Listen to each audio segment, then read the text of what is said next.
हरे कृष्णा, जय काल भैरव, जय महाकाली। तो आज टॉपिक है सुबह सुबह कोई आपके बारे में क्या सोच रहा है।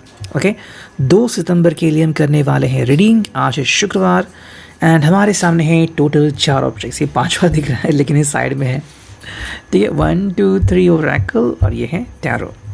सबसे पहले देखते हैं टैरो से हमें क्या रीडिंग मिलती है। ओके, चलो करते हैं कार्ड्स की shuffling and here we go. 2 ही बार शफल करते हैं और अब देखते हैं हमें कौन से कार्ड्स मिलते हैं। 1, ये 2, ठीक है, ये 3 4, ये 5, ठीक है, ये 6 7, ये 8 और ये फाइनली 9। तो 9 कार्ड्स हमें मिल चुके हैं फ्रॉम दी टैरो। ओके, तो अब देखते हैं कि टैरो हमें कौन से कार्ड्स दिखाता है या फिर क्या हमें अंडरस्टैंडिंग मिलती है। ओके, तो यहाँ पे मैंने कार्ड्स रखे हुए हैं and I hope you could see that clearly. Okay, चलो, तो जो पहला कार्ड है वो है S of cups, cancer, Scorpio, Pisces. ये पहला कार्ड है और इसका क्या मतलब निकलता है। सुबह सुबह की बात है एंड कप्स यानी कि इमोशंस है, ठीक है। तो इमोशंस की भरमार है। तो ये पर्सन क्या कह रहा है, वाटर साइन है स्पेशली, तो जैसे कि पानी बहता है वैसे इसकी जो भावनाएं हैं वो बह रही है। आई थिंक ये person tries to connect with you. या तो उसे आपके बहुत अच्छे मीठे मीठे सपने आ रहे हैं या तो वो पर्सन लिटरली आपसे मिलना चाहता है। अब सुबह सुबह मिलना तो इतना पॉसिबल नहीं होता, तो हाँ, कहीं ना कहीं आपके कॉल का या फिर आपके मैसेज का इंतज़ार कर रहा है। ओके, अब कई सारे ऐसे भी लोग हैं जो उनका इंतज़ार कर रहे हैं। तो सुबह की बात होती है, इंसान मोस्टली अपने ख्वाबों ख्यालों में होता है, वो सपने देखता है एंड सोचता है। तो ये उसकी सोच दिख रही है, ठीक है। वो कितना बिज़ी है इस सोच में, और वो सोच ऐसी है कि जहाँ पे वो सपने बुन रहा है। ओके, अब हर व्यक्ति के, हर कपल के सपने अलग अलग होते हैं, तो उस हिसाब से आप इस कार्ड को कनेक्ट कर सकते हैं। लेकिन जिनको भी लगता है कि भाई ये कार्ड है मतलब 100% इस पर्सन ने हमें रिप्लाई करना ही चाहिए वगैरह, तो चीज़ें कई बार पॉसिबल नहीं होती because of so many things. और ऐसा भी आपने देखा है ना, जैसे कि मान लो आप ध्यान की अवस्था में गए तो आप बाकी सब भूल जाते हो, चाहे कितना भी इंपॉर्टेंट काम है। बिल्कुल वैसा ही यहाँ पे हम कंसिडर कर सकते हैं। सेकेंड कार्ड जो हमें यहाँ पे दिख रहा है वो है 3 ऑफ सॉर्ड्स। ये कार्ड क्यों आ गए यहाँ पे, एनी अंडरस्टैंडिंग, ठीक है। देखो, 3 ऑफ सॉर्ड्स का मतलब यहाँ पे जो मुझे मिल रहा है मैं आपको आपके साथ शेयर करता हूँ। This is not about heart piercing story या फिर हार्ट टूटने का कोई ऐसा स्टोरी नहीं यहाँ पे बन रहा है, बल्कि बात ऐसी हो रही है कि ये पर्सन कह रहा है कि जो भी नेगेटिव चीज़ें उसको फेंक दो बाहर। ओके, अब 3 ऑफ सॉर्ड्स कहीं ना कहीं पे दर्द है, पेन है ना, ऐसी कुछ चीज़ें हैं जो ये पर्सन नहीं चाहता है, लेकिन कहीं ना कहीं कुछ है, तो ये चीज़ें वो बाहर फेंकना चाहता है। अब हम कह सकते हैं कि भाई ये उसका अतीत हो सकता है, ये उसका पास्ट हो सकता है। अगर हाल ही में आप दोनों के बीच मनमुटाव बढ़ा है तो ये उसका परिणाम है, और ये परिणाम ये व्यक्ति नहीं चाहता। पहला जो कार्ड है वो इमोशन दर्शाता है, इसलिए ये कार्ड क्या दर्शाता है, कहीं ना कहीं पे इस पर्सन को ये भावनाएं आहत कर रही हैं, ठीक है, कि भाई कुछ सही नहीं हो रहा है या फिर कुछ चीज़ें बदल गई आप दोनों के बीच, तो वो सब चीज़ें पहले जैसी हो जाए, यही कामना हम इस कार्ड से देख रहे हैं। थर्ड जो कार्ड है वो 5 ऑफ वॉन्ड्स, एरीज, लियो, साज, ठीक है। भाई ये जो पैशन का कार्ड है एंड पावर का भी कार्ड है, यहाँ पे हमें क्या दिख रहा है कि जैसे कि अग्नि फैलती है वैसे यहाँ पे हमें दिख रहा है कि चीज़ें ऐसी फैल रही हैं, कहीं ना कहीं पे बहुत सारी अपोजिशन हो रही है इस पर्सन को। ओके, एक ऐसा कार्ड हम कह सकते हैं कि यहाँ पर जो ऊर्जा यहाँ पे ऐसे निकल रही है कि ये ऊर्जा इसको नहीं चाहिए लेकिन मिल रही है, ठीक है। यानी कि दोस्तों के साथ हो, कलीग के साथ हो, वार्तालाप ऐसी नहीं करनी लेकिन हो रही है। कोई इसको ब्लेम कर रहा है, कोई कुछ कह रहा है, तो वो चीज़ें क्यों हो रही हैं, तो अर्थात जो एनर्जी इसके आजू बाजू है वो सही नहीं है। तो पहले उस एनर्जी से छुटकारा इस व्यक्ति को पाना चाहिए। दूसरी बात जो आप इसके थ्रू अंडरस्टैंड कर सकते हो ये है कि ये पर्सन आपको कहना चाहता है कि कहीं ना कहीं बातें या चीज़ें सही नहीं हो रही हैं, तो आप अब इसको अंडरस्टैंड कर लो। अगर आपके हिसाब से बदल चुके हैं या फिर इनके हवा में बदल क्यों आपको दिख रहा है, तो बहुत सी चीज़ें हैं जो उन्होंने आप तक शेयर नहीं की है, तो ये आपको ध्यान में रखना होगा। नेक्स्ट कार्ड है यहाँ पे वो है नाइट ऑफ वॉन्ड्स, एरीज, लियो, साज, ठीक है। नाइट का मतलब है कि ये द्वंद्व करना चाहता है या फिर हम ये कहें कि हम अपने किस्मत से ही लड़ना चाहता है, ठीक है। यानी कि अगर इसके ग्रह तारे भी अगर अभी घूम गए हैं या फिर जो इसकी दशा है, ठीक है, वो अगर सही नहीं है, फिर जो ऐसा कोई ग्रह है, चाहे वो शनि हो या फिर राहु केतु हो, उनका अगर कुप्रभाव इसके ऊपर पड़ रहा है तो डेफिनेटली कुछ ना कुछ तो चीज़ें बदल ही जाएंगी। तो इसके खिलाफ लड़ने के लिए पर्सन रेडी है। शायद मंदिर जाना उसने बहुत ज़्यादा स्टार्ट किया होगा, श्लोक पढ़ना या फिर जो मंत्र हैं वो बार बार कहना, उनका स्मरण करना, ये कहीं ना कहीं इस पर्सन ने स्टार्ट किया है। ठीक है, मुझे पता नहीं क्यों लग रहा है, लेकिन रुद्राक्ष इसकी काफ़ी हद तक हेल्प कर सकता है। ठीक है, लेकिन वो सही रुद्राक्ष होना चाहिए, जैसे कि 3, 5, 7, 9, ये 4 तो नंबर मुझे अभी मेस्मराइज हो रहे हैं, तो मे बी ऐसा कोई रुद्राक्ष इस व्यक्ति को हेल्प कर सकता है। ठीक है, सो मे बी इस पर्सन इसके ऊपर ध्यान देना चाहिए। नेक्स्ट कार्ड है वो है S of coins, taurus, Virgo, Capricorn. इसके लिए जो सबसे जिम्मेदारी वाली बात बनती है वो ये है कि भाई विश्वास अर्जित करें। ठीक है, और ये विश्वास कैसे अर्जित होगा कि कहीं ना कहीं पे देखो, हम सब लोग गलतियां करते ही रहते हैं, कोई परफेक्ट नहीं होता है ना। तो वही बात हमें यहाँ पे दिखती है कि एक बार अगर इसने आपका विश्वास अर्जित कर लिया तो यहाँ पे कोई भी झंझट की बात नहीं है। बात यहाँ पे तब आती है जब आप कहते हो कि भाई ये पर्सन क्यों ऐसा बिहेव कर रहा है, यानी कि कुछ चीज़ें हैं जो आपको ऑफेंसिव लग रही हैं और उस चीज़ों से इस पर्सन को बाहर निकलना है, लेकिन थोड़ा समय लग रहा है। 7 ऑफ कॉइंस यहाँ पे टॉरस, वर्गो, कैप्रिकॉर्न, ये सीधा इशारा है मिट्टी तत्व का। ये पर्सन अपने इस मनमुटाव से, अपने इस लड़ने झगड़ने से बाहर निकलना चाहता है। कई बार हम जो चाहते हैं वो नहीं होता और कुछ चीज़ें ऐसी हो जाती हैं जो हमें चाहकर भी ना चाहकर भी एक्सेप्ट करनी पड़ती है। तो वही बात हमें यहाँ पे अंडरस्टैंड हो रही है, जो हमें यहाँ पे समझनी है कि ये पर्सन वे आउट ढूंढ रहा है कि कैसे वो यहाँ से बाहर निकल सकता है।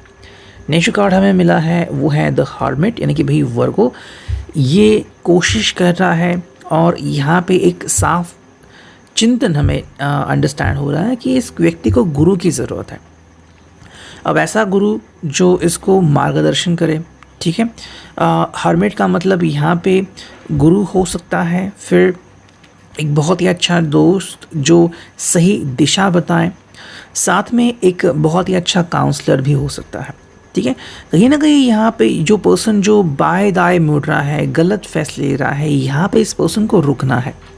और कई बार हमारा मन हमें आजू बाजू घुमाता रहता है, तो इस पर्सन को स्थिरता प्राप्त करने के लिए ध्यान करने की कोशिश है और एक सही व्यक्ति से जुड़ने की कोशिश इसको करनी चाहिए। अब जो 2 कार्ड हमें दिख रहे हैं वो है princess of coins and 7 of swords. 7 of sword जो है जेमिनी, लिब्रा, एक्वेरियस, वो कार्ड हमें बहुत कुछ दर्शाता है, लेकिन प्रिंसेस ऑफ कॉइन्स का मतलब है कि कहीं ना कहीं आपने इसके ऊपर विश्वास करना कम नहीं किया है। एंड ये पर्सन को भी पता है कि जब तक आप विश्वास करोगे ये रिश्ता टूटने वाला नहीं है। हाँ, थोड़ी कमज़ोरी अगर है रिश्ते में तो वो हर रिश्ते में होती है। आप चाहे दुनिया का कोई भी रिश्ता ले लो, तो यहाँ पे हमें बात बस ये अंडरस्टैंड करने की, कुछ चीज़ें हैं जो हमारे हिसाब से नहीं होती, हमें फिर उस जगह से गुजरना पड़ता है, लेकिन अंत में सफलता मिल ही जाती है। और कैसे मिलेगी? जब हम उन चीज़ों का सामना करेंगे। ठीक है, कहीं ना कहीं ये पर्सन उन चीज़ों का सामना नहीं कर रहा है। जो लोग इससे कुछ गलत बातें कह रहे हैं उनके खिलाफ नहीं जा रहा है, बिकॉज शायद वो इसके अजीज़ हैं, बहुत क्लोज है, करीब है, या फिर कहीं ना कहीं ये पर्सन जो है वो आपको ठेस ना पहुँचे इस वक्त में, इसलिए आपसे कुछ बातें डिस्कस नहीं कर रहा है। तो ये बातें हम यहाँ पे क्लियरली देख सकते हैं। अब देखते हैं सेकंड ओरेकल से हमें क्या रीडिंग मिलती है। ओके, तो ये लेते हैं energy Oracle and let's connect with the cards. चलो, हमें 5 से 7 कार्ड्स चुनने हैं, देखते हैं क्या रीडिंग आता है। 1, ये आ गया 2, ये आ गया 3, 4 एंड ये 5। चलो, हमने 5 ही कार्ड्स लिए हैं, देखते हैं 5 कार्ड से हमें क्या रीडिंग मिलता है। पहला जो कार्ड है वो हॉस्टिलिटीज़। यस, कुछ चीज़ें सही नहीं हैं और इस परिस्थिति का सामना अब इस पर्सन को करना पड़ रहा है एंड मे बी इसके लिए रेडी नहीं है। जैसे कि मान लो बहुत थका आ रहा है नाइट शिफ्ट की और अभी सुबह भी उसको जाके मॉर्निंग शिफ्ट भी करनी है, तो क्या उसकी हालत होगी, जस्ट इमेजिन। तो बिल्कुल वही बातें हो रही हैं और भी कुछ हालात ऐसे आपके सामने, इनके सामने बन गए हैं कि कैसे समझाएं आपको, ये भी क्वेश्चन इसके सामने है। लेकिन एक सॉल्यूशन निकल रहा है यहाँ से कि तैयार रहें परिस्थिति का सामना करने के लिए। जैसी ये परिस्थिति चली जाएगी, जैसे हम कहते हैं ना कि अमावस्या आती है फिर चली जाती है, तो वैसी जैसे परिस्थिति चली जाएगी आपकी ज़िंदगी में गोल्डन पीरियड वापस से शुरू होगा। ये जो कार्ड हुआ है अप्रिसिएशन, आई थिंक इस पर्सन के लिए जो सबसे बड़ी बात होगी और काउंसलिंग के हिसाब से भी कि कोई इसको अप्रिशिएट करे। ठीक है, ये शायद बहुत कम एफर्ट्स कर रहे हैं, बहुत ज़्यादा एफर्ट्स कर रहे हैं, जितना अपने से बन पाए वो कर रहे हैं, तो you should start appreciating this person. अब कैसे करोगे अप्रिसिएशन कि भाई ये जो एफर्ट्स कर रहा है, तो थोड़ी सी प्रेज़ करना, थोड़ी सी उसको कहना कि भाई तुम अच्छा कर रहे हो एंड आई एम प्राउड कि इतनी मेहनत कर रहे हो तुम एंड मुझे बहुत अच्छा लगता है। तो कहीं ना कहीं जब आप इसके बारे में अच्छे शब्द कहते हो, इसको भी बहुत अच्छा महसूस होता है, डिप्रेशन चला जाता है। थर्ड चक्र आर्चेंजल कैमुअल, तो थर्ड चक्र जो है, यस, कई बार हमें एक दूसरे के सपोर्ट की ज़रूरत होती है। तो यहाँ पे हमें सपोर्ट दिख रहा है जो आपके थ्रू या फिर इनके फ्रेंड्स के थ्रू इनको मिलना चाहिए, जो कि इतना नहीं मिल रहा है। ये बातें यहाँ पे आ रही हैं जिसकी तरफ इस पर्सन ने ध्यान देना चाहिए। Man holding a coin, yes, ये पर्सन आपकी तरफ ध्यान लगाए हुए हैं, या फिर हम कहें कि भी कहीं ना कहीं अब इसको लग रहा है कि अगर आप इसके ऊपर विश्वास रख रहे हो तो काफ़ी हद तक चीज़ें सही हो जाएंगी। ओके, यानी अभी भी थोड़ा सा डाउट है इनके मन में जो आप क्लियर कर सकते हो, लेकिन ये टोटली आपके ऊपर है। डोर टू रोमांस तब आएगा जब पहली बात ये जानेंगे कि आप उसके ऊपर भरोसा करते हो या नहीं। काफ़ी ऐसे कपल आपको मिलते हैं जो भरोसा नहीं करते, बट टाइम पास होता है या फिर बाद में पछताते हैं, तो ये उनमें से नहीं है। ये कहना चाहता है कि भी there should be trust between both of you. अगर है तो ही ये पर्सन आगे बढ़ेगा ज़िंदगी में आपके साथ। नेक्स्ट कार्ड है वो है स्टार लाइट ओरेकल। चलो हमें चुनने हैं कुछ कार्ड और देखते हैं हमें कौन सी रीडिंग मिलती है। 5 कार्ड चुनने हैं हमें, 1 2 3 4 एंड 5। चलो तो 5 कार्ड आ चुके हैं, देखते हैं क्या है रीडिंग। एंड जो पहला कार्ड है वो है इवॉल्व। इस पर्सन को अपनी परिस्थिति से बाहर निकलना है एंड जो उसकी क्षमता है, ट्रू कैपेसिटी, जो शायद अभी तक आपने भी नहीं जानी, उसके तह तक जाना है। तो उसके लिए उसको काफ़ी हिम्मत की ज़रूरत है और काफ़ी सपोर्ट की, जो आप यहाँ पे अंडरस्टैंड कर सकते हो। ये जो कार्ड है वो एक courage, wish upon a star and release all limiting beliefs. Courage की, साहस की ज़रूरत है, लेकिन साहस ऐसा नहीं कि बस ये खुद सोचेंगे और उनको मिल गया, यहाँ पे आपको भी इनको सपोर्ट करना पड़ेगा। नेक्स्ट कार्ड हमें दिख रहा है वो है अनलीश। अनलीश मतलब कई बार हम हमारी जो ट्रू पावर है वो बाहर नहीं लाते। अब मान लो आप किसी ऐसे कंपनी में हो जहाँ पे बहुत ही अच्छा टीम लीड है, लेकिन वो बहुत ही गुस्से वाला है, ठीक है, तो गुस्सा में भी उसकी पैशन है। जैसे वो गुस्से में आता है तो अपनी पूरी एनर्जी वो यूटिलाइज़ करता है, लेकिन आपके हिसाब से वो सही नहीं होगा। तो ऐसे कई बार क्या होता है ना कि जब इंसान बहुत ज़्यादा पावर यूज़ करता है तो कई बार ऐसी चीज़ें हो जाती है कि गुस्सा वगैरह नेचुरल जो स्वभाव है वो बाहर निकल के आता है। तो पहली बात, क्या आप उसके लिए रेडी हो, ये आपको तय करना है। रेडिएट का मतलब है कि यस, ये पर्सन जो अपने अंदर की लाइट है वो बाहर सभी चारों तरफ फैला सकता है कि भाई मैं कितना अच्छा हूँ या मेरे में कितनी क्वालिटीज़ हैं, क्या इसने बहुत अच्छे इंटरव्यूज़ दिए हैं या फिर अभी इंटरव्यूज़ नहीं दे रहा है या फिर किसी डर के वजह से चुप बैठा है, ये आपको ध्यान में देना है। नेक्स्ट कार्ड है वो है न्यू हॉरिजॉन्स।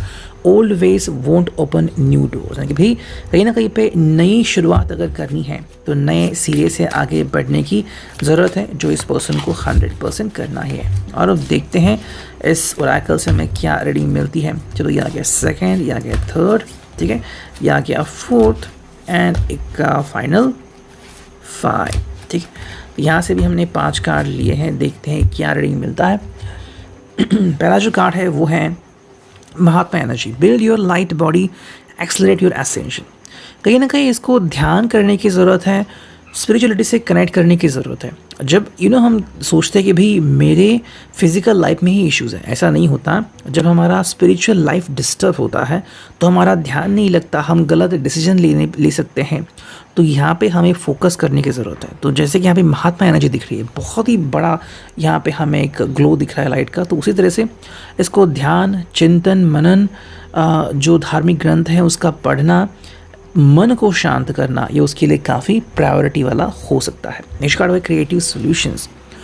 क्रिएटिव सॉल्यूशन, ये अगर कहीं पे क्रिएटिव हैं तो क्या उसने क्रिएटिव सॉल्यूशंस करना बंद कर दिया है या फिर किसी ने इसको कुछ भला बुरा कहा और अब ये चुप बैठा, तो ये उसे नहीं करना है।